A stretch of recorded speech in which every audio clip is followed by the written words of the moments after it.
Hey y'all, Chef G here, ready to make one of my all-time favorite camp snack classics. It is the Powerball.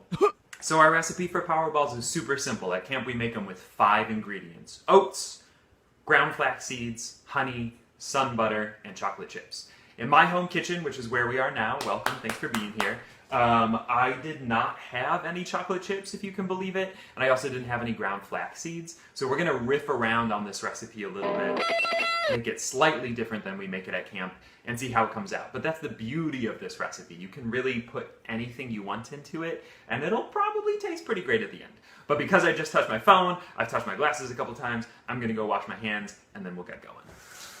We all sing like birds in the wilderness. Clean hands. Ready for anything. Here we go. So, Powerballs, what we do is we measure everything out, and then we dump it into a bowl, and then we mix it up. I have skipped ahead to the everything is measured out and ready to dump in section, so take your time. Pause as you need to. The beauty of television. What we're going to do is 1 cup of oats, just like your normal oats. If you do gluten-free oats, cool. If you have a different kind that you like to do, awesome. These are just, I don't even know what they're normal.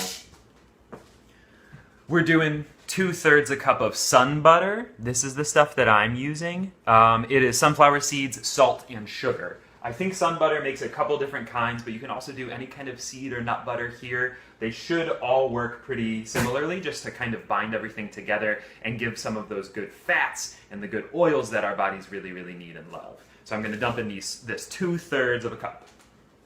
Our sun butter is in. We're getting weird and gloppy. And now I'm going to add about 2 tablespoons of honey. So we can do a little bit more or a little bit less to make it a little bit sweeter or not. I'm just going to kind of eyeball it because I just want it to be, good. I just want to make it good. So this is where our recipe is going to start to riff a little bit today. At camp we would be adding 1/2 cup of ground flax seeds and 1/2 cup of chocolate chips. What I'm going to do today is do about 1/2 cup of cocoa nibs. So cocoa nibs are just the fermented cacao beans that then get smashed up a little bit and just become these kind of little particles. So I'm just going to dump these in. They're going to be a little bit more bitter than most chocolate chips. So maybe we'll adjust and add a little bit more honey if we need to. Maybe they'll be great. I like a little bitter. And then instead of ground flax seeds, which will kind of start to give some kind of gelatinousness with the liquid that's in here, with the oils from the butter and the gooiness of the honey, I just cooked down some steel-cut oats. And the oats are just kind of like a glop right now. And I'm just going to dump them in and see how they go. I think it's going to be tasty. Whenever I make steel-cut oats, I like to keep them in a dry pan over medium heat until they start to get a little bit golden brown and you can smell them. They're really opening up a little bit. And then I add the water and just kind of simmer them until they look done enough and they've absorbed water. Whatever your favorite water to oat ratio is, go ahead with that. But I find that toasting them a little bit first in the dry pan really helps them get a nuttier, kind of richer flavor. So everything's in. We've got our regular oats, we've got our sun butter, we've got our honey, and then we've got our cacao nibs or cocoa nibs and some steel-cut oats that we cooked off a little bit. I'm going to stir it up and then we're going to form it into little balls and see how they look. Oh yeah, this is the exciting part of the video. This is what everybody came to see. So what I'm looking for as I'm stirring is everything to kind of be adhering together.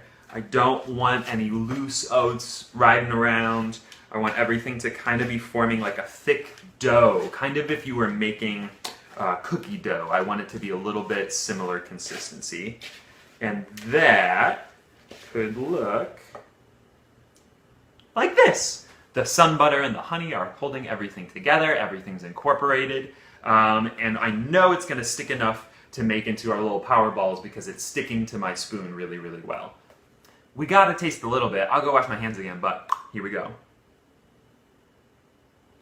Oh yeah. So it's not as bitter as I thought it was going to be with the cacao nibs. I think I want to add a little bit more salt. I think sweetness is good.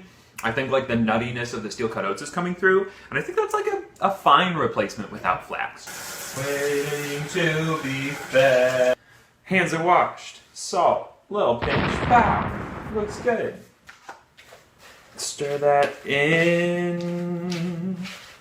Awesome. Everything is incorporated. This is the part where we form it into the Powerball shape. If you have an ice cream scoop that has the little lever that scoops the ice cream out of the scoop part, that could be a really cool tool here. I do not. I just have one of the normal ones with no moving parts. So I'm just going to use my hands, pick up a little bit. It's going to be a little blocky. I already have my container ready that it's going to go into, so I don't have to get anything out of the cupboard when my hands are messy. And just roll them around. I like them in like a 2 to 3 bite donut hole size. That's my move. As I'm rolling all of these up, this seems like a great time to talk about some more variations on a theme. So these really adapt to whatever dietary needs you have. We can do them with gluten-free oats like we talked about. They could be peanut butter. We do them with sun butter. And then play around with any endless variety of flavors. We could throw in maybe a little vanilla, a little cinnamon. That could be a cool combo. A little brown sugar in there. I think a dried fruit Powerball could be really fun. Maybe throw in some raisins or cranberries, maybe some dried blueberries. I'm convinced you could do a really cool one with some, like, if you made some sweet rice, like rice cooked with a little honey, and then some sweet potato and like some pumpkin seeds. I think that would be fire. Whatever you choose to do with your Powerballs, let me know in the comments. I would love to see what people are making at home and get inspired to make some of my own, and let's all inspire each other to make some really good food. Any Powerballs that you don't immediately eat or share with friends, throw them in the fridge. They'll just keep a little bit longer and a little bit better. If there's any dish or anything you eat at camp that you want to see made here and want a recipe video of, comment that also, because I'd love to do some more of these and make the food that y'all want to see. So let me know. Thanks for hanging out. I'll see you later.